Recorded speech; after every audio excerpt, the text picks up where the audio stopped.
A'udzubillahi minasyaitonirrajim. Bismillahirrahmanirrahim. Assalamualaikum warahmatullahi wabarakatuh. Alhamdulillah hamdan katsiran thayyiban mubarakan fi kama yuhibbu rabbuna wa yarda.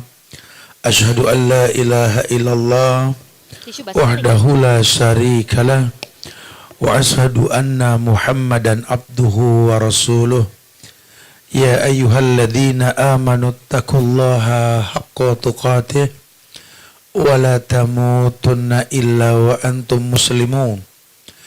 Ya ayuhan nasu taqu rabbakumul ladzi khalaqakum min nafsin wahidah wa khalaqa minha zawjaha wa basa minhuma rijalan katsiran wa nisaa wattaqullaha alladzi tasaaluna bihi wal arham innallaha kana 'alaikum raqiba.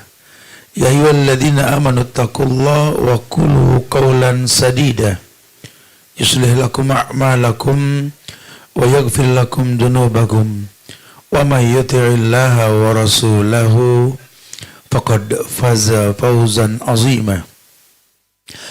Amma ba'du fa inna ahsanul kalam kalamullah wa khairal huda huda Muhammadin sallallahu alaihi wasallam wa syarral umuri muhdatsatuha wa kullu muhdatsatin bid'ah wa kullu bid'atin dhalalah wa kullu dhalalatin finnar. Ma'asyiral muslimin wal muslimat, teman-teman, sahabat-sahabat Rotu Jannah yang semoga Allah selalu berikan keberkahan dunia dan akhirat. Alhamdulillah, kita bersyukur pada Allah kembali di pagi hari yang cerah ini.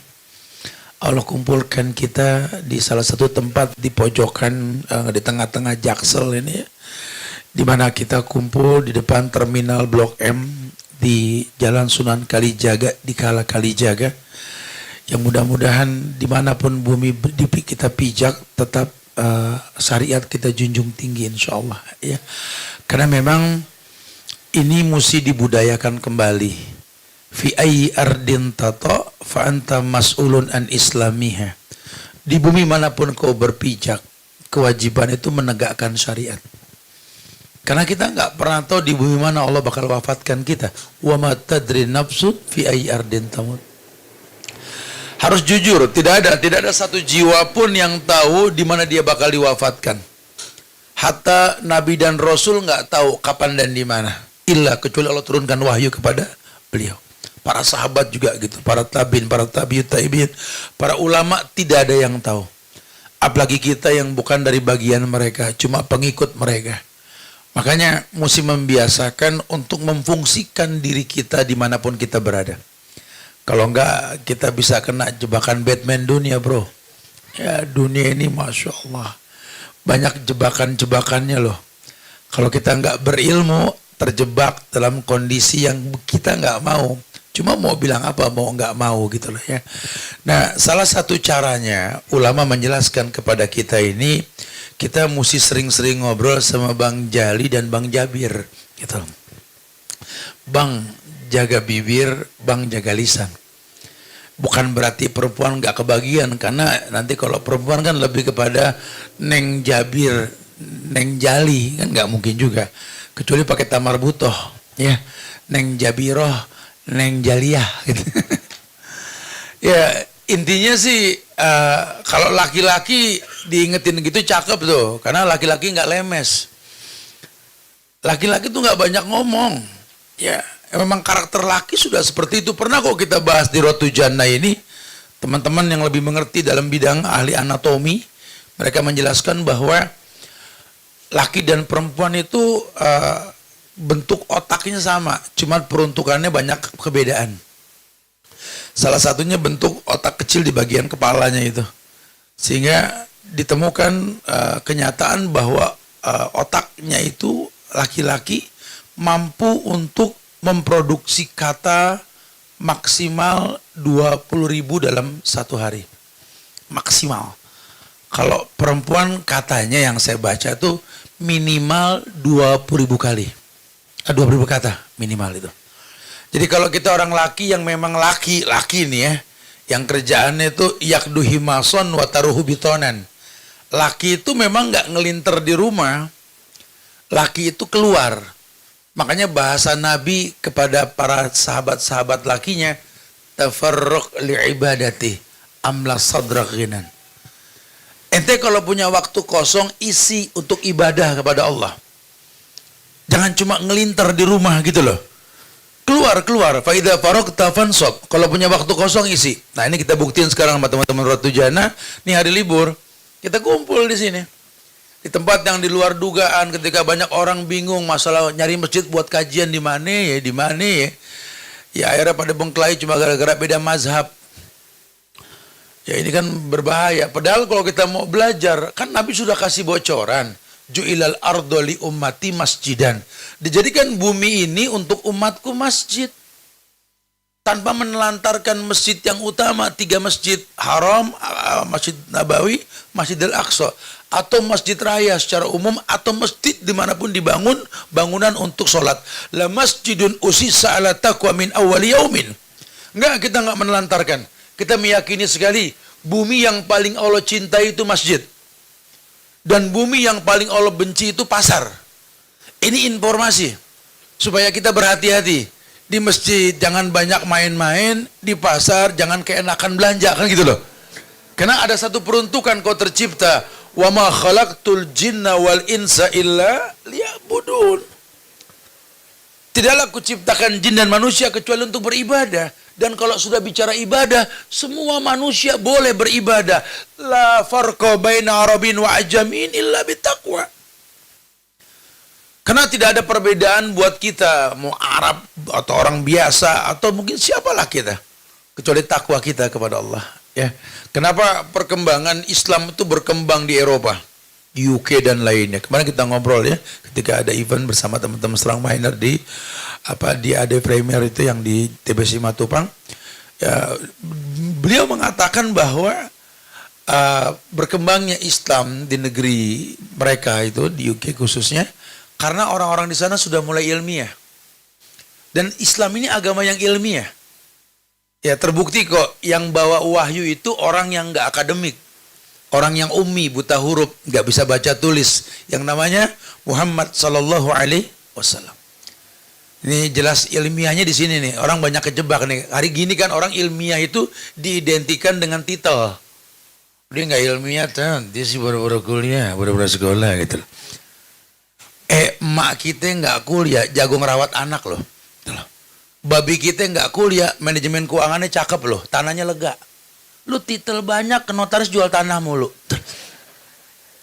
Pinter dari mana? Kacang ngompong. Nggak gitu bahasa agama. Agama ini bukti bukan teori. Laqad kana lakum fi Rasulillahi uswatun hasanah. Itu bukan teori. Uswatun hasanah itu bukan teori, bukti. Karena sebelumnya juga Allah ingetin ke Nabi, Muhammad, wa kullan naqussu 'alaika min amba'i rasul ma nusabbita bihi fu'adak. Quran yang kuwahyukan kepadamu ya Muhammad, di dalamnya terukir cerita tentang para nabi dan rasul. Dan itu sejarah kisah nyata, bukan teori yang ditawarkan. Masya Allah. Iqra bismi rabbikal ladzi khalaq, itu bukan teori. Amr perintah, baca Muhammad. Bukan bahasanya nanti kalau kamu baca, bukan begitu. Baca Muhammad. Kata Muhammad, ma'ana biqari. Ana nggak bisa baca. Tuh. Kalau udah nggak bisa, lu mendingan jujur, jangan sok bisa. Gitu loh bahasanya. Iqra bismi rabbikal ladzi khalaq. Kalau pengen bisa baca, baca atas nama Tuhan yang menciptakan. Jangan udah nggak bisa nanya bukan nama ahlinya. Ini yang berantakan sekarang hari gini. Ini kan sekarang di kita ini kan banyak kan kasus komentator, pemain bukan ngomentarin aja gitu loh. Banyak di kita kasus kayak begini. Nggak perlu pinter main bola buat dapat gaji sekelas orang pemain bola loh. Jadi komentator handal loh. Ya, ini di kita banyak nih kasus seperti ini. Sementara Islam giring kita untuk paham nilai itu ada pada praktek bukan teori. Ya, jadi kalau Anda cuma berteori, Anda belum punya nilai. Untuk tahu nilai Anda bagaimana, karena Allah mengatakan, iyakunu fuqara yughnihimullah min fadli. Kalau kamu fakir, Allah bikin kaya kamu loh. Kenapa? Asal kamu praktek berani berumah tangga. Kalau cuma teori-teori doang, ikut acara ini, acara wedding ini, nggak kawin-kawin mah teori, nggak bakal bisa. Hidupnya cuma dalam hayalan. Nanti kalau aku begini, nanti kan aku gitu ya. Kalau aku gitu, pasti aku gini. Teori mulu. Prakteknya akhirnya nggak mampu mempraktekkan syariat yang dia pelajari. Kenapa? Karena nggak tahu peruntukan nuntut ilmu buat apa. Akhirnya komentator nggak bisa jaga bibir, nggak bisa jaga lisan. Nabi sudah kasih bocoran 14 abad yang lalu. Inna fil kalami la sihrun. Dalam ucapan itu ada sihir. Hati-hati. Ini kalau kita nggak bisa mahamin Bang Jabir sama Bang Jali, urusannya ini kacau ini. Ya. Karena kita keenakan aja ngomong tanpa ilmu. Makanya ulama bilang berilmu sebelum ngomong dan berbuat. Al ilmu qoblal qaul wal amal. Qaul tuh ngomong, mengucap. Wal amal tuh perbuatan. Kalau kira-kira nggak ada ilmunya, jangan ceplok batok, bro. Ceplok batok boleh kalau kita paham ilmu. Karena ada karakter orang yang kelihatannya ceplok batok tapi pas. Ya. Kalau ada juga orang yang ceplok batok kadang-kadang nggak mahamin diri seseorang. Ya hari gini kayak media sosial media itu kan. Kadang-kadang banyak orang membuat kata-kata dari balik dinding kamarnya. Kemudian ghosting orang. Nggak tahu di mana keberadaan dia, cuma viral saja. Itu namanya kila wakola, katanya. Dan itu bahaya dalam Islam. Ya. Itu udah nggak punya gentle, udah nggak punya jiwa gentleman lah kalau laki-laki ya. Kenapa? Berani ngantem orang, berani ngancem orang cuma di sosial media. Itu sudah harus dipertanyakan ke laki-lakiannya kalau sudah kayak begitu. Kalau perempuan kita maklumin. Memang sifatnya ujian untuk dunia. Kalau dia kayak begitu ya udah itu ujian. Jangan gampang terwarnai. Ya buat laki-laki kalau musuh belum jelas, jangan gampang terkesan kita punya musuh. Karena musuh mesti jelas. Ya ini penting banget untuk dipahami ini. Nah, Islam ini agama yang menekankan kepada kita untuk menjaga itu. Dan ternyata kata Ibnu Qayyim Al-Jauziyah dalam kitabnya Ad-Dawa Ad-Dawa, beliau mengatakan bahwa organ tubuh yang namanya bibir dan lisan ini dan lidah ini corong dalam raga manusia. Ya, wallahi jendela batin itu ada pada pandangan dan pendengaran. Ya, makanya sering ketemu ayat Innallaha sami'un basir. Allah Maha melihat, Allah Maha mendengar, gitu ya. Kenapa? Karena banyak orang yang terjebak dari apa yang dia lihat, dari apa yang dia dengar. Ya, kan kalau dulu sih nggak sedahsyat sekarang nih pemandangan. Kita kalau mau ngelihat gunung ya mesti ke gunung, pelesiran kita ke puncak dari Jakarta. Kita kalau mau ngelihat laut ya mesti jauhan dikit kita ke Ancol, itu baru paling dekat dah tuh. Ya. Kita kalau mau ngelihat pasar ya mesti datengin pasar. Ya ini Blok M udah dari dulu nih. Ya, kita mesti datang. Tapi hari gini kita dipermudah, nggak perlu mendatangi gunung, nggak perlu mendatangi laut, nggak perlu mendatangi pasar. Pasar nyamperin kita online. Berarti kan banyak fenomena yang kita lihat. Ya. Nah, fenomena ini membutuhkan kesimpulan dari apa yang kita lihat, kita dengar, dari apa yang kita dekati ini tentu memiliki tujuan. Tujuannya apa? Karena kalau yang dikatakan sesuatu tanpa tujuan, hilanglah makna. Nah, banyak orang ini yang dipaksa melihat, mendengar, kemudian mendekati atau didekati tanpa tujuan yang dia tahu. Kalau orang dulu bilang lu mau kemana? Mau ke pasar, catatan bawa, gitu loh. Ingat tuh kalau orang itu bilang, kenapa mesti bawa catatan, Mak? Entar yang lu beli yang enggak lagi.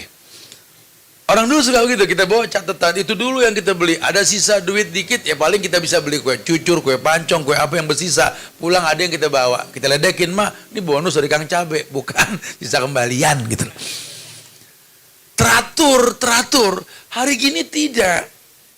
Orang suruh melihat kenyataan yang menarik dan dikemas menarik, ya. Tanpa tahu untuk apa dia melihat. Akhirnya banyak orang hari gini beli sesuatu yang dia nggak butuh. dengar sesuatu yang nggak perlu dia dengar. Akhirnya kan terbentuklah komunitas FOMO kalau sudah begini. Orang yang pengen tahu aja. Karena keasikan ngelihat sesuatu yang buat dia sesuatu yang baru gitu loh. Ya sifat manusia kan suka melihat. Nah, banyak orang-orang yang memanfaatkan kesukaan orang melihat ini dengan sesuatu yang sebenarnya nggak dibutuhkan. Akhirnya masuk ke dalam hati yang dilihat, yang didengar, hati terwarnai. Nggak mungkin orang bisa diem kalau hati sudah ada warnanya. Ya nggak mungkin lah ya. Orang bisu saja sampai punya bahasa sendiri pakai istilah tangan, gerakan tangan dia. Saking dia tuh nggak bisa nyimpen apa yang dia lihat, apa yang dia dengar dalam hatinya. Pengen berucap. Nah, orang yang berilmu tahu lisan ini nggak bisa ditahan untuk berkata. Bibir ini nggak bisa dipaksa untuk tidak bergerak. Harus bergerak, harus berkata. Makanya ulama yang maju melihat seperti ini, ya udah. Kalau memang kenyataan kamu nggak bisa mendiamkan bibirmu, menghentikan lisanmu berkata, tolong berilmulah kamu sebelum berkata dan beramal. Karena ternyata akan banyak kebaikan dengan gerakan bibir dan kata yang terucap. Dengan ilmu kita tahu ini Quran sampai dengan ucapan. Dengan ilmu ini akan sampai bagaimana mendidik kekerasan kepada anak, bukan kekejaman. Anak wajib merasakan kekerasan, bukan kekejaman. Keras itu artinya saklek untuk sesuatu yang baik. Kayak dogma gitu loh. Pokoknya yang mama tahu, kamu bangun pagi, sholat subuh di masjid, titik. Itu keras. Tapi memang harus digituin. Kalau nggak gitu, anak nggak paham. Ini orang tua gue nekenin hidupnya di mana sih? Semuanya kayaknya ambiar aja gitu loh. Nggak ada masalah, bangun siang nggak pernah dibahas, nggak pernah diomelin, pulang telat nggak pernah ditanya, wah kacau ini. Besok nggak bisa kamu pulang telat kayak gini, tapi gini nggak ada alasan, nggak ada alasan. Pulang tepat waktu, mama hitung dari mulai kamu sekolah kamu itu ke rumah, itu nggak jauh, cuma 5 kilometer. Selambat-lambatnya kamu cuma butuh waktu setengah jam. Ini keluarnya zuhur, datangnya maghrib, lu imam, gitu loh. Omongin, jangan didiemin. Karena memang mesti dikerasin. Nak, kapan kamu bisa tepat waktu sama orang, nak? Kalau sama orang tua ya sudah seperti ini, nak. Kamu anak laki, jaga anak perempuan.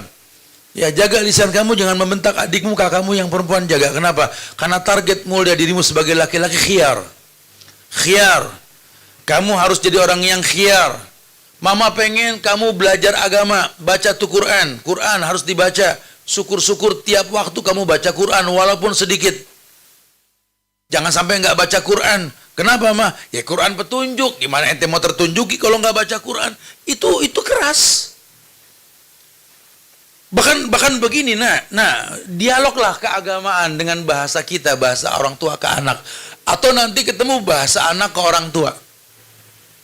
Nah, agama ini berkait, nak. Agama ini ketika terbiasa punya lingkungan yang baik, kamu itu makhluk manusia yang beradaptasi bukan berevolusi. Kalau lingkungan kamu baik, walaupun basicnya kamu nggak baik, kamu akan tahu arti sebuah kebaikan. Walaupun hidayah urusan Allah, nak. Cuma teori hidup begitu, nak. Makanya orang tua pengen bikin rumah yang suasananya baik. Ayo laki-laki semangat dikit, ya bikinin bini kita rumah. Biar kata kecil asal punya sendiri. Kita bentuk tuh warna rumah kita ya sesuai dengan apa yang kita pengen, misi pernikahan kita. Kalau pengen punya anak penghafal Quran, ya bikin lingkungannya Quran. Kumpulin orang yang hafal Quran di situ. Atau ornamen rumah itu mengiring anak tuh baca ayat. Kalau pengen punya anak yang betul-betul rajin belajar, di rumah bikin perpus lah. Biasain anak dari kecil ngeliat buku tebel. Jadi waktu gede itu nggak biasa, karena kalau nggak biasa ngeliat buku tebel dari kecil, waduh, dia ini buku dibaca nih, gitu katanya. Kaget ngeliat buku tebel. Lingkungan tuh penting, karena manusia ini beradaptasi. Ya, dengan membiasakan anak lingkungan yang baik akan seperti itu. Kemudian kita juga membuat hal-hal yang anak terbiasa untuk itu gitu loh. Nanti tinggal mengarahkannya nggak susah. Lisan ini nggak perlu banyak berkata. Karena tadi sudah disampaikan di awal, kita tinggal di lingkungan masyarakat yang suka melihat bukan mendengar. Suka mendengar, cuma nggak seperti sukanya dia melihat. Kalau tiap hari yang dilihat itu dominasinya kebaikan, dia juga mendengar contoh yang baik-baik, kayaknya kemungkinan ini anak baik sih besar sekali. Ya.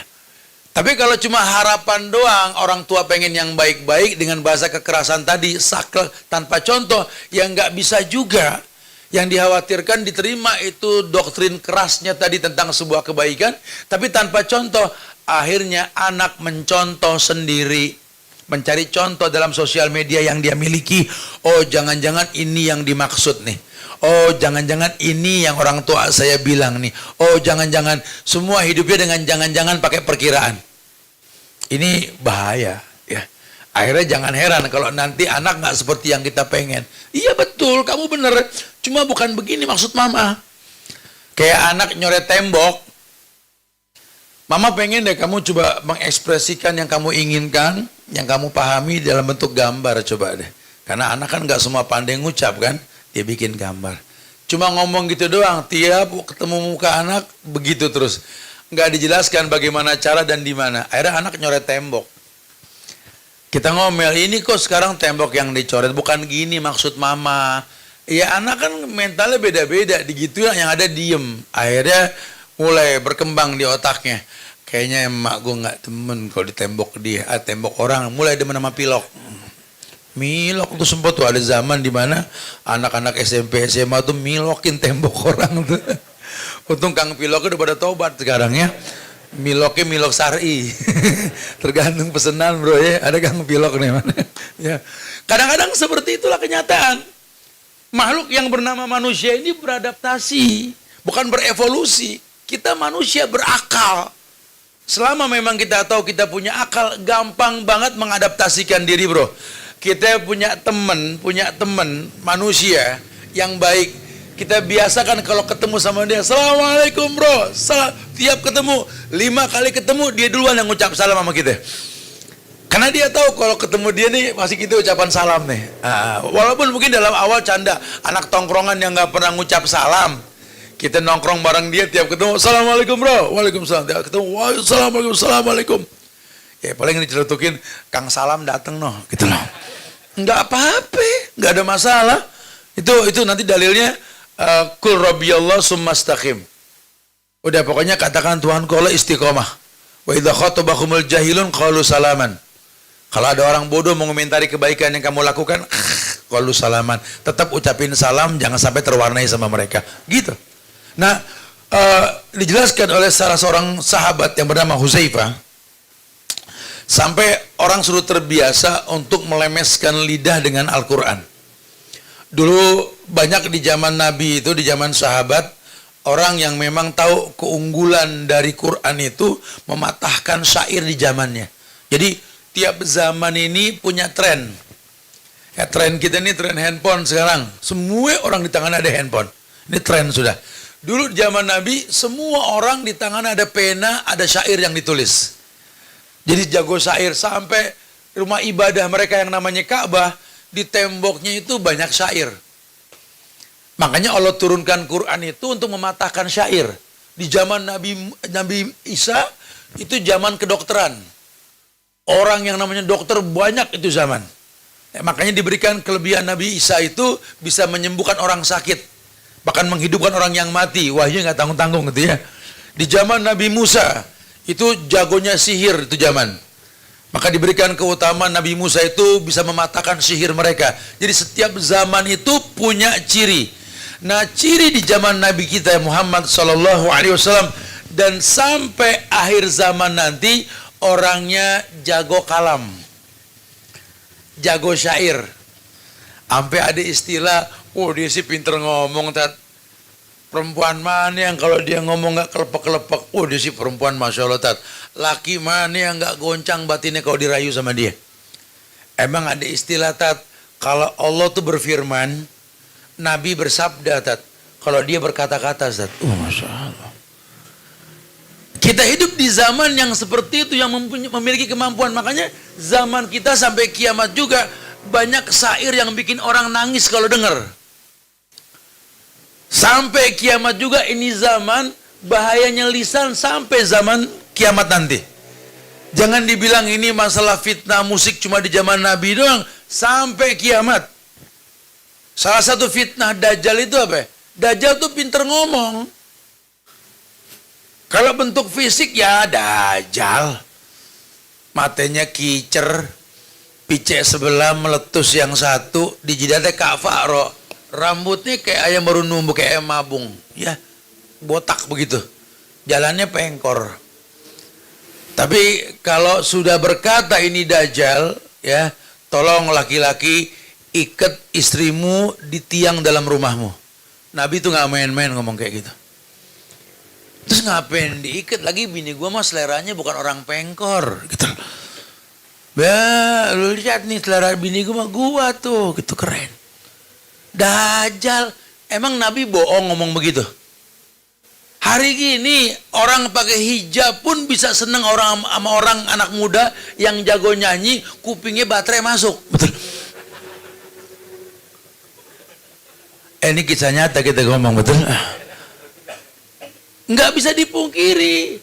Hari ini orang bisa suka tanpa alasan. Karena sudah dia, kalau dibilang lu suka sama dia apa, dari sudut pandang mana bisa suka sama dia, gitu loh. Sampai kita gituin. Nggak bisa diungkap dengan kata-kata. Karena hari ini orang ini bilang suka nggak pernah pakai alasan. Nggak pernah pakai alasan. Kenapa? Karena syahwat yang dikedepankan. Dan bodohnya penuntut ilmu juga memandang kayak orang nikah. Tujuan nikah katanya yuridul afaf, mencegah perzinahan. Kan itu dampak positif pernikahan, bukan tujuan. Karena berapa banyak orang yang nikah tetap berzina, tetap selingkuh. Betul? Bukan tujuan nikah, bukan yuridul afaf. Kalau kawin sama yang impoten mau bilang apa? Bukan begitu bahasa agama. Nabi mengatakan, fa inni mukassirum bikumul umam yaumal qiyamah. Aku itu pengen kalian nikah, mampu kalian menikah untuk memperbanyak umat. Sehingga dia tahu diri, kalau dia nggak bisa ngasih banyak umat, Pak, kawin lagi gitu loh. Oh nggak bisa, Tat. Ini yang saya maksud. Karena misinya sudah berbeda, sudah.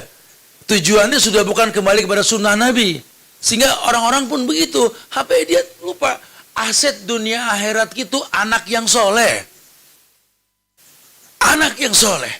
Jangan salahkan Naila ngayal dilamar sama Utsman yang tua. Karena semua anaknya jadi orang Utsman.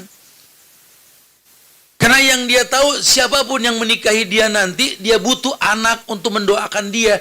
Itu misinya itu. Itu contoh yang paling gampang.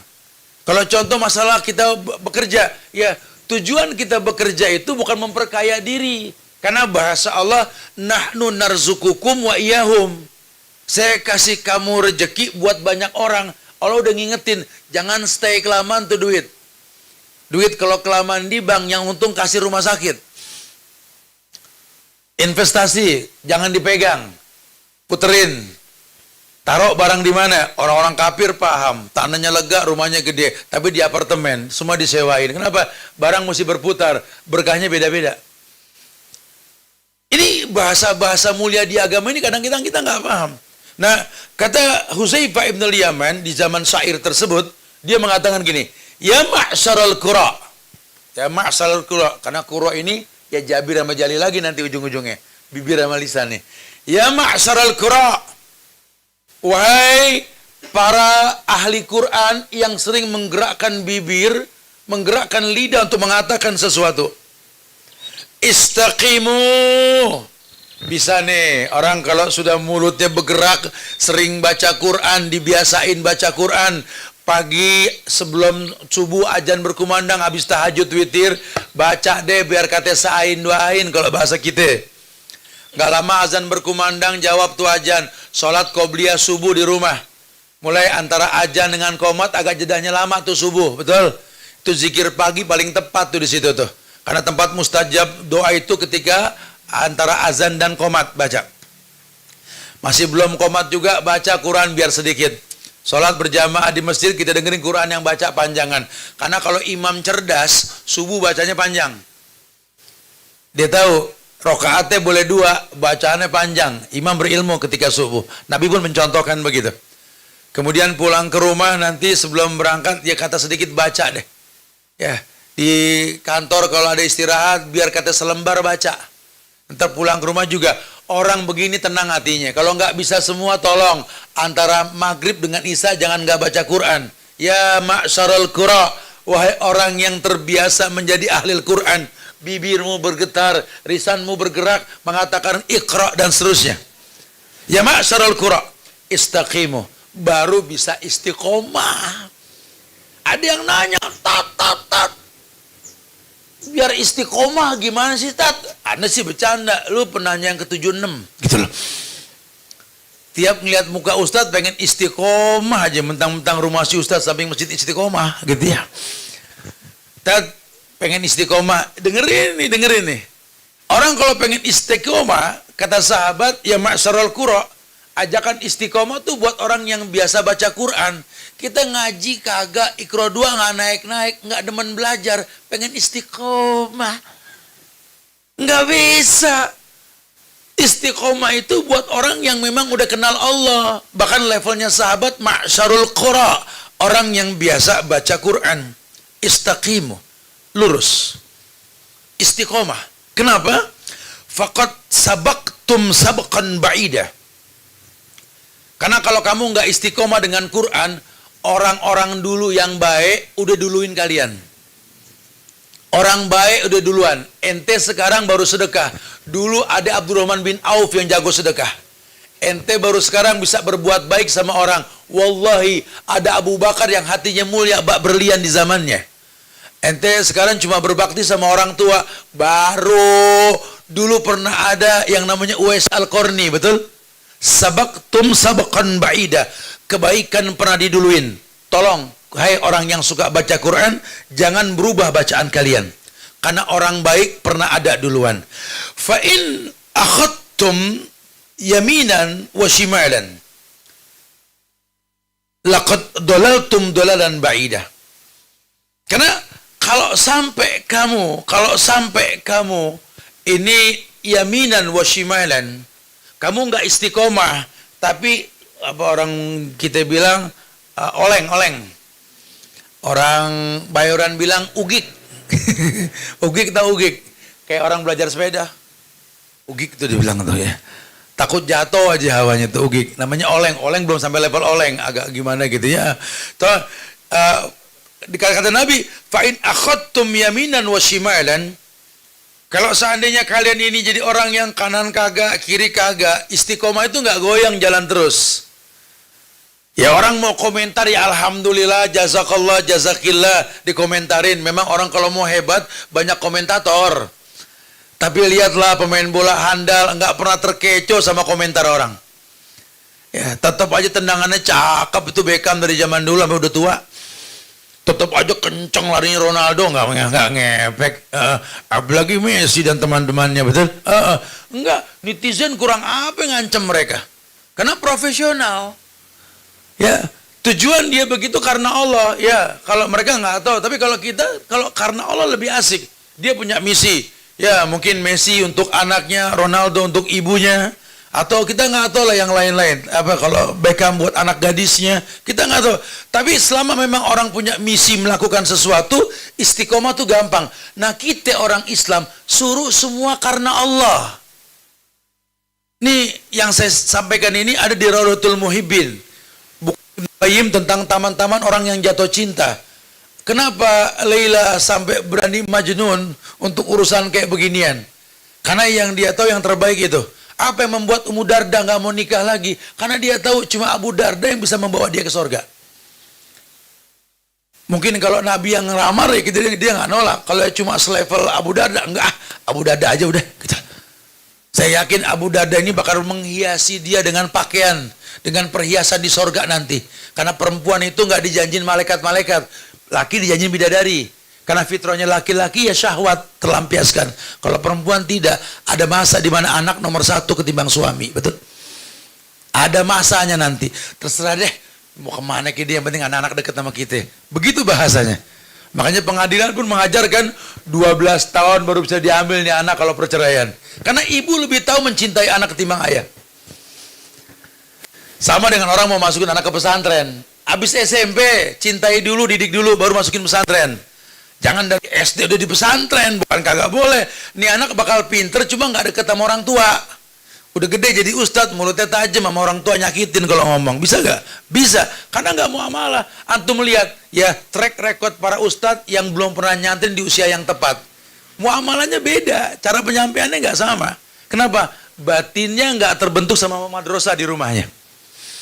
Istiqomah itu buat orang yang paham kemuliaan. Kemudian beliau mengatakan bahwa, kata beliau, annahu kana yadkhulul masjid fayakifu al-hilaqa fayaqulu fadhakarahu qala amba'ana ibn Uyayna an Mujalidin an Sya'i an Masruq qala Abdullah yakni Ibnu Mas'ud. Beliau mengatakan begini, amun amtar min amin wala amun akhsabu min amin wal amirun khair min amir lakin dhahaba ulamaikum wa khiyarikum. Dulu sahabat menginformasikan gini, aku nih khawatir banget kalau sampai yang baca Quran disuruh istiqomah, karena akan datang satu masa nanti di mana masa tersebut itu kata mereka la amirun khairun min amir. Masa ini akan mendatangkan pemimpin yang makin hari makin buruk. Wa dhahaba ulamaikum wa khiyarikum. Dan ketika itu terjadi, kamu di posisi ulama-ulama sudah mulai enggak ada. Dan khiyarikum, dan orang yang khiyar di antara kalian. Saya pengen garis bawahi kata sahabat ini, ulama dengan khiyarnya. Ini bukti orang kalau berilmu, orang yang betul-betul khiyar.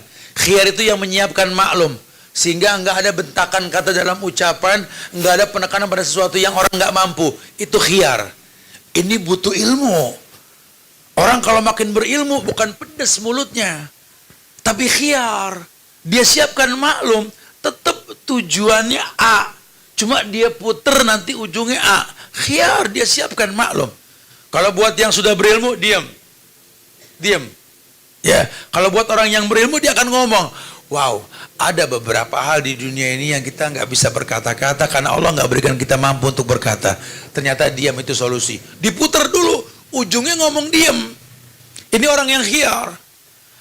Ya, ada orang minta-minta, udah ngerti agama, kita ngomong hati-hati ah, nggak usah minta-minta kayak gini lo laki, harga diri itu bagi bukan nerima. Tegas. Tapi kalau orang-orang yang belum berilmu dia minta-minta, kita putar dulu ngomong.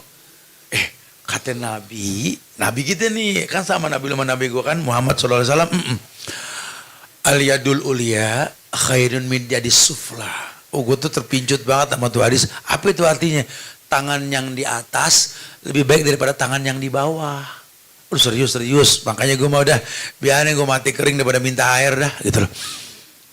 Dengan Anda mikir bagi, wah kan tuh orang begitu tuh kan ada masa ketika menyampaikan, ada adaptasi.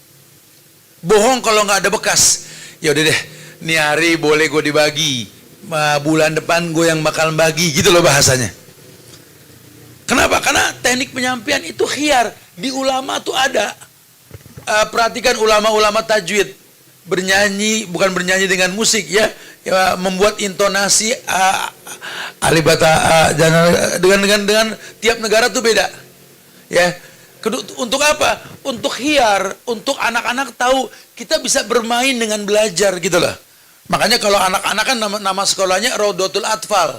Rodo itu taman, atfal anak-anak, taman kanak-kanak artinya. Kenapa? Anak-anak bermain. Dan sisi kita dalam diri kita ini di waktu libur, kita ini punya sisi kekanak-kanakan loh. Makanya event yang dibuat Road to Jannah kayak begini nggak pernah salah. Tepat banget. Dimana kita nggak nyangka dulu Ustaz, kalau yang namanya kajian gue bisa santai pakai jeans. Kadang-kadang yang belel biker dengan stylenya, anak-anak goes dengan baju cycle bike-nya, atau teman-teman yang pengen santai. Iya, gue pikir agama dulu hubungannya sama koko sama sarung cap mangga busuk doang gitu loh. Serba salah, ternyata nggak gitu juga. Emang nggak gitu.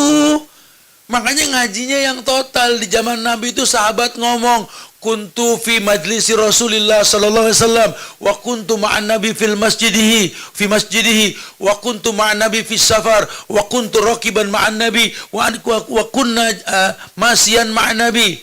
Sahabat tuh jelasin, Kami tuh belajar sama Nabi, kadang di masjid. Kadang di masjid dia khusus yang di Nabawi. Kadang kami jalan safar sama Nabi. Kata Mu'az, wa kuntu raqib rodifan Nabi. Aku naik onta, aku naik keledai, aku dibonceng sama Nabi. Kami safar bersama Nabi. Supaya apa? Supaya kalian tahu, saat itu buat kami, kata para sahabat, Mambaul Ulum itu Rasul. Sentral ilmu itu Nabi. Kita bisa belajar sama Nabi di mana saja. Sama, sekarang sama. Memang Nabi sudah enggak ada, para sahabat sudah enggak ada. Di sini pun mungkin enggak ada ulama. Cuma kan kita menyampaikan yang ulama sampaikan kepada kita. Tujuan apa? Untuk jadi orang yang bisa beristiqomah. Istaqimu, istaqimu. Luruslah kalian. Faqad sabaqtum sabqan ba'idan. Karena orang yang baik, yang berbuat kebaikan sama dengan kamu, hari ini udah pernah berbuat baik di zaman dulu. Sabaqtum sabqan ba'idan. Ente udah ketinggalan lah bahasa kita gitu. Sabaqtum sabqan ba'idan. Ente udah ketinggalan. Sombong banget bisa sedekah. Usman aja sombong biasa aja noh. Sombong banget sih. Strategi dagangnya bisa menang tender juara ini. No, Abdurrahman bin Auf. Kurang apa strategi dagangnya noh. Ya ente baru bisa nanam panen gini aja sombong selfie mulu sama semangka. Nih hasil panen kita ya, begitu ya. Ente pelajari Abdullah bin Amr bin As, sahabat Nabi yang petani handal yang terkenal konglomerat di zamannya itu. Baru bisa naik motor begini aja, fotonya miring, motor berhenti udah begini. No, Zubair bin Awam belum ada motor, kudanya kalau dipacu nggak ada yang bisa mengejar dia, bahkan angin pun tidak bisa melewati dia. Subhanallah. Belum ada motor dulu, masih kuda ya. Ya artinya orang-orang hebat pernah ada, masya Allah. Imamul Mufassirin Abdullah bin Abbas, Nabi doakan biar jago Quran, baru apal pojokan-pojokan ayat sombong banget. Dulu mah biasa. Kenapa? Karena memang kebiasaan itu bukan buat dipublish. Kalau publikasi urusan Tuhan, kadang kita nggak publish orang tahu. Itu kan kenikmatan yang dipercepat. Karena kita butuh ridhonya Allah, bukan ridhonya manusia. Ya, kalau udah paham begini, ini si Jali sama si Jabir kita bisa temenin nih. Ya, lu jaga bibir lu jaga lisan lu untuk sesuatu yang baik. Karena kita nggak akan pernah bisa menjaga bibir berkata, lisan berkata, kecuali untuk yang baik-baik. Ya. Yuk, biar panjang luas bahasan kita dialog. Fadhol, silakan. Akhiru da'wana alhamdulillahirabbil alamin. Nah. Ini nanti kita dari sini tarik gas nih, kita menuju Al-Hijrah, Al-Falah, Bambu Apus. Asik itu nanti kajiannya lebih dahsyat lagi. Fenomena akhir zaman. Oh, masya Allah. Cerita meledak planet tuh. Armageddon. Aduh. Oke. Alhamdulillah, terima kasih Ustaz. Nah, buat teman-teman di sini yang mau bertanya tentang Jabir dan Jali, wah, alhamdulillah sudah banyak banget ini sepertinya Ustaz. Oke, silakan. Mungkin ada yang mau nanya langsung juga. Silakan, nanti kita kasih 1 atau 2 orang ya yang mau bertanya langsung. Baik, terima kasih Pak. Masya Allah, luar biasa. Banyak juga yang nobar nih di luar negeri nih, masya Allah ya, bareng-bareng ya. Sama, cuman beda kita depan terminal, nanti mah enak sana. Ya. Oke, nih Ustadz ada nih Ustadz. Assalamualaikum Ustadz. Baru banget nih kejadian tadi malam, ribut adu argumen. Kalau memaafkan tapi nggak mau lagi berhubungan dengan orang tersebut lagi, gimana itu? Sorry. Kata-kata kurang tepat. Kalau memaafkan tapi nggak mau lagi berhubungan dengan orang tersebut lagi, gimana ya Ustadz? Okay. Daripada berinteraksi tapi masih keinget kata-kata nggak enakan kali ya. Ibarat piring pecah di lem tapi masih retaknya kelihatan. Terima kasih Ustadz. Gila, keren peribahasanya. Iya, ini dalam tanda kurung fundung, ya. Iya, fundung. Iya, sebenarnya sih gini, kalau kita dikecewain, terus kita kecewa, malas kenal lagi, itu hak asasimu, hak asasi manusia. Kita nggak bisa larang, boleh di dunia boleh kita begitu. Cuma kalau orang Islam tuh nggak gitu. Agama ini juga mensetujui hak asasi itu, manusia mensetujui. Cuma peruntukannya, karena orang Islam ini kan membuat takjub Nabi kan. Dikasih kesenangan dia bersyukur, dikasih kesulitan dia bisa bersabar. Ini cuma ada di diri orang beriman. Ajaban li amril mu'min. Jadi kalau saran Anda sih, kitanya berilmu deh. Makanya jangan suka berdebat tanpa ilmu. Nabi mengatakan, inni zaimun bi baitin min rabadil jannah liman tarakal mira wa in kana muhiqqan. Aku tuh jamin, kata Nabi, satu rumah istana di bawah surga yang paling bawah buat orang yang meninggalkan perdebatan. Wa in kana muhiqqan, walaupun dia benar. Karena agama bukan buat didebatin. Tapi Anda bener, Tat, yang bilang lu salah siapa? Enggak, ente enggak salah. Ente enggak salah. Cuma manfaatnya apa buat dia? Jidal wajadilhum billati hiya ahsan itu buat orang-orang yang berilmu, yang dipatahkan oleh orang-orang yang mengaku berilmu. Itu nanti ada jidal, dalam Islam diperbolehkan. Dan itu tugasnya ulama. Ada orang alim di antara mereka. Kalau kita bukan, kalau kita ini level kita ini mempertontonkan agama dengan fi'liyah. Karena apa yang kita pelajari pada pagi hari ini di Kala Kalijaga bersama teman-teman Rotu Jannah ini, wallahi ini adalah ku anfusakum wa ahlikum. Tolong dipakai abis ini buat diri kita, buat keluarga kita. Ya, jangan berdebat sama orang. Nanti kalau nggak pandai mengemas kata dalam perdebatan, karena kan bahasa debat tadi wajadilhum billati hiya ahsan. Debat dengan bahasa yang ahsan. Ahsan itu the best. Bisa gak ente ngedebat orang gak kesinggung? Bisa gak ente ngedebat orang gak sakit hati? Karena yang dikhawatir ini ente ngomong bener, cuma caranya nyakitin. Akhirnya orang kapok. Akhirnya orang kapok beragama gara-gara ente. Bahaya. Makanya Nabi bilang, aku jamin istana di surga yang paling bawah buat orang yang tarakal mira wa in kana muhiqqan.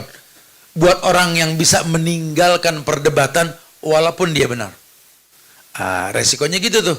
Kalau kita main debat aja merasa benar, akhirnya nggak mau kenal lagi. Kan mutus silaturahmi. Nggak apa-apa, hak situ boleh. Cuma Islam kasih bocoran. Kalau pengen sehat badan, panjang umur, banyak rezeki, sambung tali silatur. Ya siap-siap kita kalau mutusin hubungan, siap rezeki susah, siap gampang sakit, siap-siap beli kain kapan. Gitu loh. Allahu a'lam bishawab. Oke. Nah, Tat, gimana, Tat? Kalau misalkan nih ada orang adu argumen, kita berusaha untuk menghindar, Tat. Tapi seperti biasa lah ya, mungkin banyak orang yang tidak suka kalau kita menghindar, akhirnya malah kayak biar kita kepanasan aja, Tat. Maklum kan iman kita mungkin tipis-tipis juga ya, gitu. Jadi kadang emosi. Itu nah, dia makanya kan akhirnya kan kepancing emosi yang namanya iyakum wal ghadab. Jauhkan dirimu dari yang namanya emosi, karena emosi itu pasti berujung pada keburukan. Ya, makanya diem itu ilmu. Ya kan kita pernah sampaikan, lawang sahabat Nabi aja perang sama musuh, tinggal tebas lehernya nggak jadi, gara-gara tuh musuh buang ludah ke muka dia. Kok nggak ditebas? Ya habis dia buang ludah. Lah terus anak emosi, jadi anak nggak bunuh. Lah tadi main pedang kagak emosi, coba.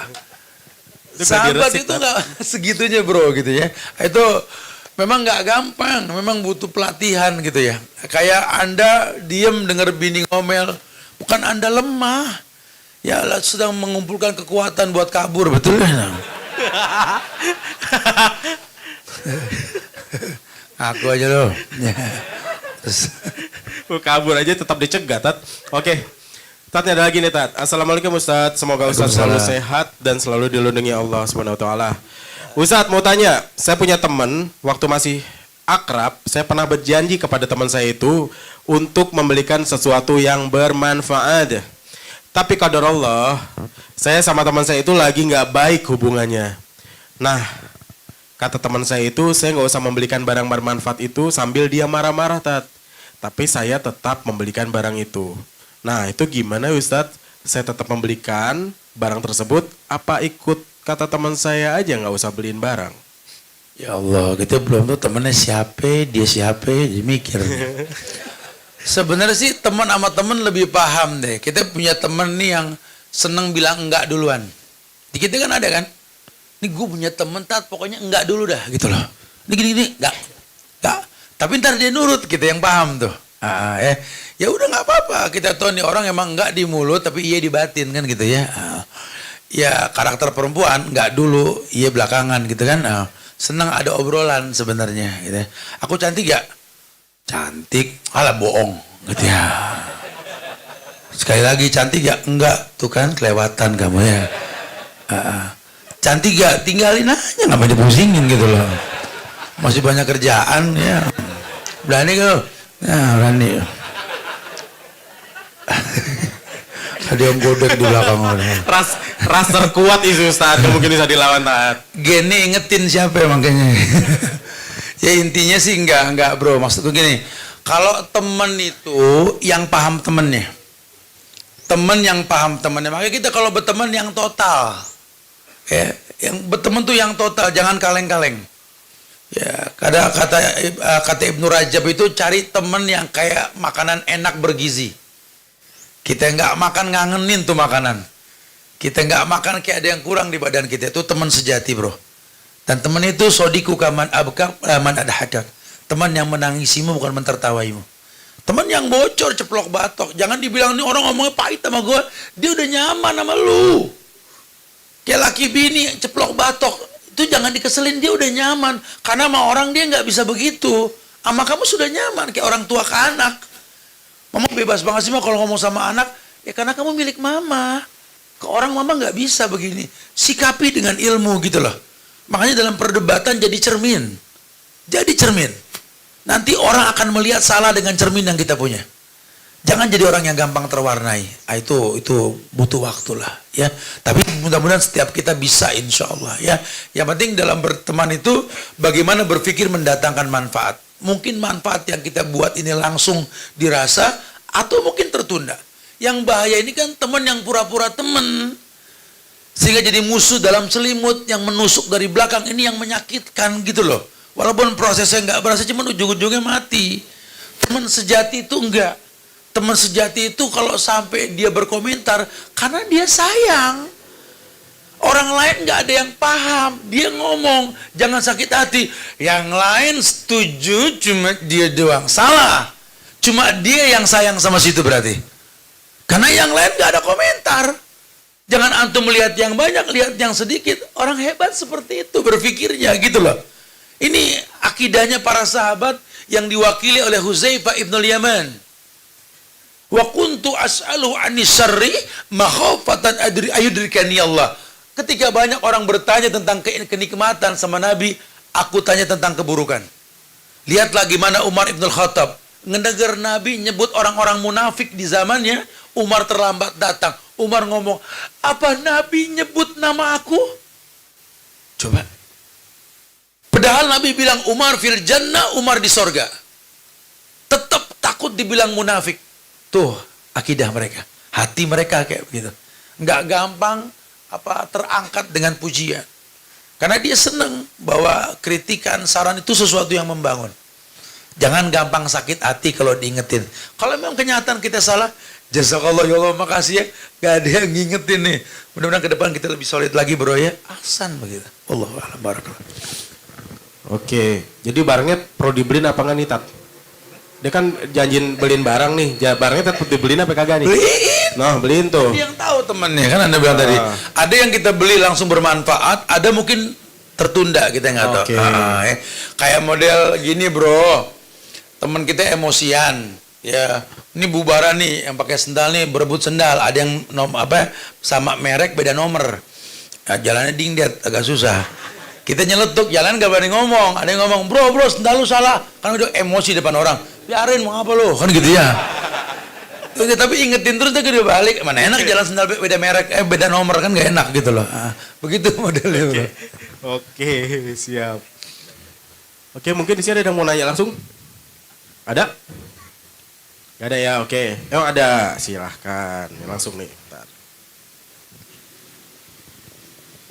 Bismillah, Assalamualaikum warahmatullahi wabarakatuh.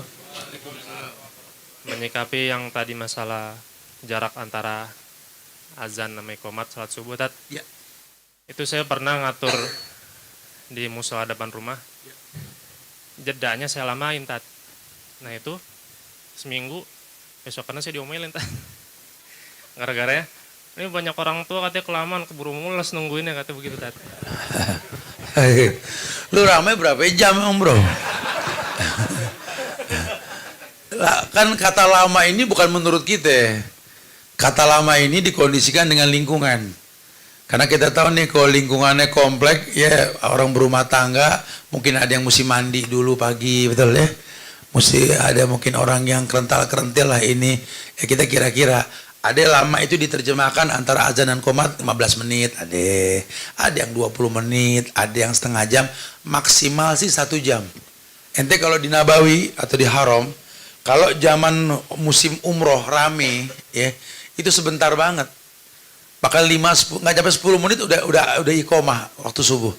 Tapi kalau lagi nih kayak sekarang lagi kosong kayak gini habis haji nih, hampir 1 jam. Lama sekali. Karena dikondisikan sama seperti imam. Kita di negeri kita kalau imam Jumat baca pendek diremehin makmum. Apalanya dikit nih imam gitu loh. Tapi kalau di Masjidil Haram lagi musim rame begini, ya yang kemarin haji itu musim rame gitu, itu sholat Jumat itu dilamainnya di khutbah. Tapi imam baca inna atoina mawal asri. Kenapa? Karena musim haji musim panas di luar. Kita gitu maksudnya gitu lah. Jadi jangan kita paksakan menurut kita. Bukan tat, dulu aneh di pesantren tat, ajan subuh sama qomatnya tat 1 jam. Lu di pesantren. Ini kan orang pabrik masuk jam 7 ya kan. Subuh jam 5 kurang ya. Lu bikin sejam jam 6 bisa innaka hamidum assalamualaikum bunyi beker yang ada masuk pabrik nggak bisa. Dikondisin aja bro. Dilihat kiri kanan yang cocok kayak gimana. Benar-benar. Jadi kalau sebenarnya waktu yang aman itu sebenarnya berapa lama sih Tat? 15 menit aja kali ya, apa 10 menit ya Tat? Ya standar 15 menit minimal itu ya. Standar ya. Oke. Siap. Sudah ya, aman. Oke. Nih Tat, ada lagi pertanyaan nih langsung dari yang sudah ditulis. Assalamualaikum, Pak Ustadz mau nanya. Jika kita ada pikiran yang buruk tapi tidak kita ucapkan, apakah itu sudah dicatat sebagai dosa atau sebaliknya? Mohon jawabannya Pak Ustadz. Baik. Rasulullah memberikan dan menjelaskan keutamaan umatnya. Umat Nabi Muhammad ini diberikan keutamaan kalau seandainya baru berniat untuk sebuah keburukan, tak dinilai dosa.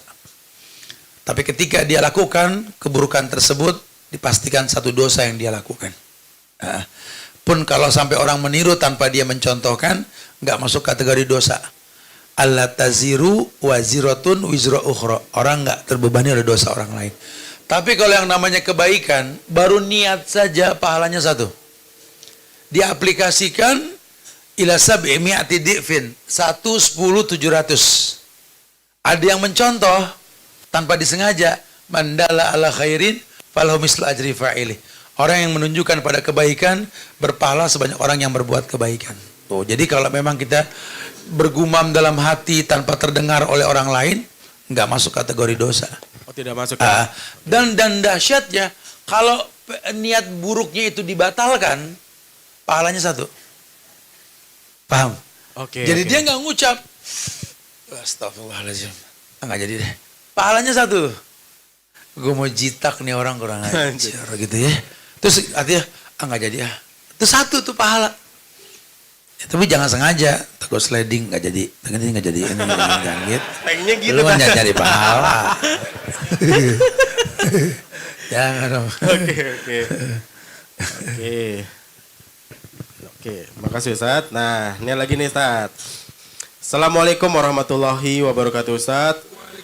Saya sering share posting dakwah Ustadz seperti dakwahnya Ustadz Suban. Tetapi ada teman Ana yang balas story IG, kata orang-orang ustadz tersebut Wahabi dan Syiah. Bagaimana ya Ustadz saya harus lakuin? Apa perlu menjelaskan kalau ustadz tersebut tidak Wahabi? Tolong beri saya nasihat agar tetap semangat berbagi konten dakwah. Karena udah beberapa hari ini saya jadi tidak share kebaikan. Jazakallah khair Ustaz. Tuh tadi ada ayat yang sampai ini awal wa idza khatabahumul jahilun qalu salaman. Kalau orang bodoh yang berkomentar enggak usah diladenin. Saya bilang bodoh kenapa? Dia ngomong itu ustaz Wahabi dan Syiah. Udah gak nyambung. Wallahi nggak ada nyambung-nyambung Wahabi sama Syiah udah. Ya. Dan kedua-duanya itu bukan ustadz-ustadz yang disebut tadi. Karena ustadz-ustadz tadi itu bukan Wahabi dan memang bukan Syiah. Udah dia nuduh dengan tuduhan yang salah, ya. Dan salahnya 3. Kenapa? Karena Wahabi bukan Syiah, Syiah bukan Wahabi, dan tuh ustadz bukan Wahabi, bukan Syiah. Apa urusannya? Makanya kalau memotong video untuk di-share, share-lah ke orang-orang yang memang membutuhkan ilmu. Ini kita juga kadang-kadang semangat sih motong-motong video ngirim ke orang yang nggak pengen denger. Ya satu mungkin memorinya penuh karena penyimpanannya dikit gitu ya. Atau dia lagi ruwet, lagi diomelin bini dikirimin dakwah. Banting nih handphone betul. Dia nggak demen bro. Iya kan, karena anak kita ini nggak ngeliat sih kondisinya nih. Kayak saya suka bilang sama teman-teman ustadz aja nih, saya kan suka bilang, ustadz antum mau yang jam berapa? Antum dulu deh pilih jamnya deh, antara milih jam. Kadang-kadang ustadz kebagian siang atau malam.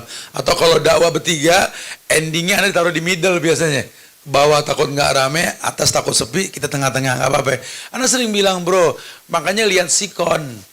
Khususnya kalau kajian-kajian siang maupun kajian sore, di mana orang tuh pengen istirahat.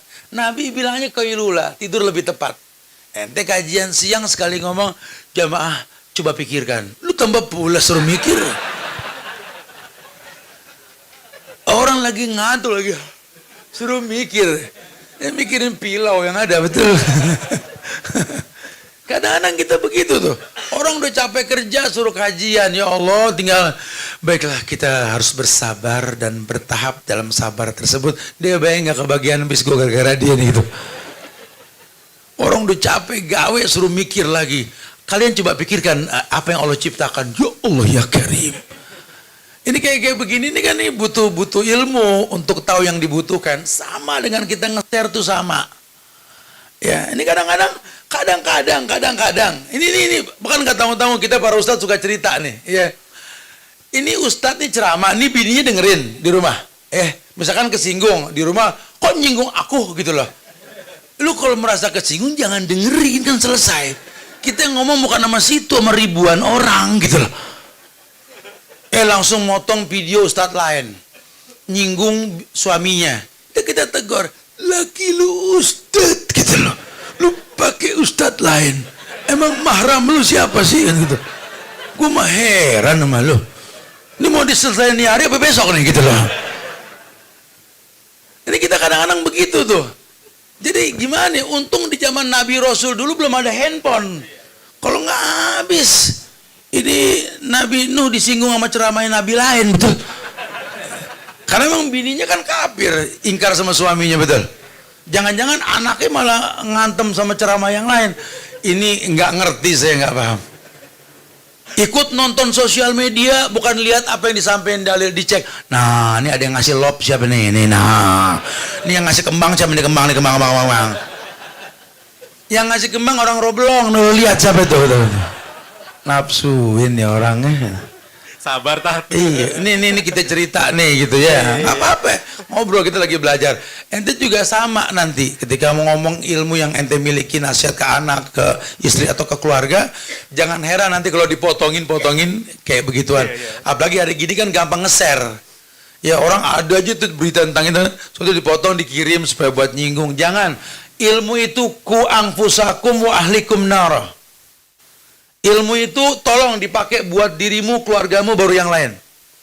Jadi kalau udah dengar kayak gini nih, jangan dipocel omongan Ustaz Subhan, gue hentem ki gue nih, jangan. Biarin bini gue denger, jangan. Ya, akhirnya bubar nih Rotu Jana nih. Ya. Oke. Alright, siap. Alhamdulillah. Oke, saat nyambung lagi. Wah, ini ada hubungannya nih sama suami istri nih, Tat. Assalamualaikum Ustadz, izin bertanya, maaf kalau di luar tema. Saya dan suami sudah menikah selama 7 tahun. Selama 7 tahun, suami hanya menafkahi 3 tahun. 4 tahun sekarang ini, suami tidak bekerja. Dan menafkahi saya. Kami tinggal di rumah orang tua laki-laki. Saya sudah tidak kuat tinggal di rumah mertua. Karena Mertua saya selalu ikut campur, Tat. Saya tidak ikhlas dan ridho kalau suami tidak menafkahi saya dan kasih tempat tinggal yang nyaman. Apakah boleh Ustadz saya menggugat suami saya yang tidak menafkahi dan kasih tempat tinggal yang nyaman? Taib. Oke. Itu suami selalu mendengarkan omongan orang tuanya dibandingkan istrinya. Iya, ini curang harus dua-duanya datang nih yang sebelah nih. Sebenarnya rumusnya itu ada di cover buku nikah. Namanya Sigoto Ta'liq. Makanya kalau buku nikah habis dibagi penghulu jangan taruh di pojokan lemari, nggak disenggol-senggol lagi, kebet-kebet nggak lihat gitu loh. Oh, harus memberikan nafkah, harus ini ada ya. Kalau nggak memberikan nafkah bisa memberikan uang kepada pengadilan untuk hulu, ada semuanya itu ya. Karena itu masuk hak suami istri. Ya, suami punya hak, istri punya hak gitulah. Ya ujung-ujungnya sih sebenarnya sebelum terjadi pernikahan kuncinya. Kalau udah begini kita susah ngerapin benang kusut. Mungkin dulu kita nggak tahu, lakinya belum ngomong, ini kan baru versi bini bro. Mungkin lakinya kalau ngomong, ya Allah Tat, capek dah Tat. Aneh tuh dulu waktu awal kawin, Aneh mungkin udah beliin rumah, udah beliin ini atau apa, atau ini kontrak atau ini. Cuma ya Allah Tat, kalau diingetin jadi ributnya. Ini bini Aneh Tat, cuma butuh kontrakan, butuh rumah, cuman nggak ada menyapu. Tuh rumah berantakan Tat, Ane bilangin ngambak, diemin Ane 3 hari Tat, katanya rumahku sorgaku. Masa beda dari cemberut 3 hari? Kan gitu loh. Kulkas gue beliin Tat, malah tempat diemnya para makanan yang gak disenggol, pada ngeliatin nunggu ditegor semua tuh. Kita jadi bingung Tat, gimana? Udah deh, Ane pikir Ane gabungin dia di rumah sama orang tua Ane nih, biar belajar. Orang tua Ane juga dulu kayak dia, nggak bisa ngerawat babe Ane. Setelah bisa dia mau berbagi ilmu. Nah mungkin bahasa mertua bukan bahasa orang tua. Kesinggung, ya ini itu. Ini banyak masalahnya berkembang sebenarnya. Ya maka tadi Ane bilang, jadilah orang yang bijak. Kalau memang kritikannya itu membangun, terima. Nggak ada orang hebat tanpa kritikan tuh nggak ada. Ya jangan gampang pundung gitu loh. Tapi bukan berarti Anda menelantarkan ucapan dia. Kalau kenyataan si suami memang nggak ngasih nafkah, haram hukumnya. Dan lelaki yang berdosa yang nggak ngasih nafkah tanpa alasan yang tepat, ini nggak akan pernah bibitnya itu menjadikan ulama anak-anaknya. Ya segila-gilanya Abu Jahal masih Allah kasih Mughirah penghuni sorga. Padahal Fir'aun di zaman Nabi. Kenapa? Karena Abu Jahal ya laki-laki. Ngasih nafkah. Segila-gilanya Abu Lahab tetap wa mra'atu hammalatal hatab fi jidha. Maksudnya apa? Bininya dikasih bandulan emas yang berat di lehernya. Seburuk-buruknya Abu Lahab. Seburuk-buruknya Fir'aun, ini Asia, ini bininya Fir'aun, punya gunung, punya tanah, punya pertanian. Karena sebelum Fir'aun ketemu Musa, nggak kayak begitu, dia orang baik. Ini kadang-kadang hari gini nggak paham, kita nikah buat apa nggak paham. Awal itu yang sampaikan tadi bro, banyak diantara kita nih mindset nikah ini supaya nggak berzina. Itu namanya pelampiasan syahwat bro. Ente nikah dengan perempuan dia pakaian, ente nikah dengan perempuan dia tuh harsun, mazroah, tempat ente bercocok tanam. Ente nikah dengan perempuan dia tuh madrasah buat anak-anak kalian. Kalau cuma karena body cantik, muda, kenceng pipinya, wallahi Nabi nggak nikah sama nenek-nenek namanya Khadijah. Nabi cari teman hidup, bukan pelampiasan syahwat. Ini kita salah paham. Akhirnya tumpang tindih permasalahan rumah tangga. Kenapa? Dari awal sudah salah tujuan kita menikah. Kayak kita kajian prawedding perlu tadi. Benar juga. Oke. Jadi pada konsentrasi lagi. Oke.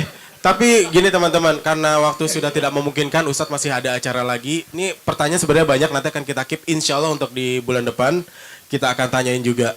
Dan bulan depan temanya apa? Nah, pantau terus tuh IG-nya roadtojanah.id. Tapi yang tadi dibahas sama Ustadz, pokoknya yang saya highlight itu adalah bijak. Ustadz selalu mengucapkan kata-kata bijak. Oke Ustadz, sebelum mengakhiri obrolan hari ini, mungkin Ustadz bisa kasih sedikit dua patah kata tentang kalimat bijak yang selalu Ustadz ucapkan, yang hubungannya dengan jaga bibir, jaga lisan. Jabir Jali. Ini tadi. Iya, apa yang kau lihat, apa yang kau dengar, itu warna hatimu. Yang kau ucap tergantung warna hatimu. Makanya lihatlah yang baik, dengarlah yang baik, buatlah hatimu baik, maka ucapkanlah kata-kata baik. Kata-kata yang baik itu seperti buah yang dipetik dari sebuah pohon yang ditanam dengan cara yang baik. Ya semoga Allah jadikan semua ucapan kita baik-baik, karena yang kita lihat selalu baik, yang kita dengar baik, dan hati kita bisa menjadi baik insya Allah. Ya, belajar mencintai karena kekurangannya bukan karena kelebihannya. Pencinta sejati itu ketika dia tahu dia bisa mendatangkan manfaat buat orang lain, bukan cuma mengambil manfaat. Barakallahu fikum, semoga manfaat. Wallahu alam biswab, dan jaga ukhuwah di antara kita. Jangan lelah untuk saling doakan diri kita, keluarga kita, anak-anak kita, semua diberi kejadian yang soleh-soleh insyaallah ya. Dan doakan nih kajian Rod Tujana semoga selalu beristiqomah dalam dakwah yang seperti ini insyaallah ya. Kemudian doakan pula negeri kita tercinta Indonesia agar dijaga ukhuwah kebangsaannya, enggak terpecah belah ulah karena segelintir orang yang inginkan kerusakan di negeri ini. Dan doakan selalu teman-teman kita di Palestina, saudara kita di Rafah dan di Gaza insyaallah. Nanti mudah-mudahan kita mau langsung survei ke Palestina dan kita akan say hello dari sana buat teman-teman Rod Tujana nanti insyaallah ya. Barakallahu fikum. Sekali lagi jaga ukhuwah di antara kita. Buat yang pengen terus kajian insyaallah jam 10 nanti kita kumpul di Majlis Ta'lim Al-Hijrah di Masjid Al-Falah Bambu Apus. Barakallahu fikum wallahu alam. Assalamualaikum warahmatullahi wabarakatuh.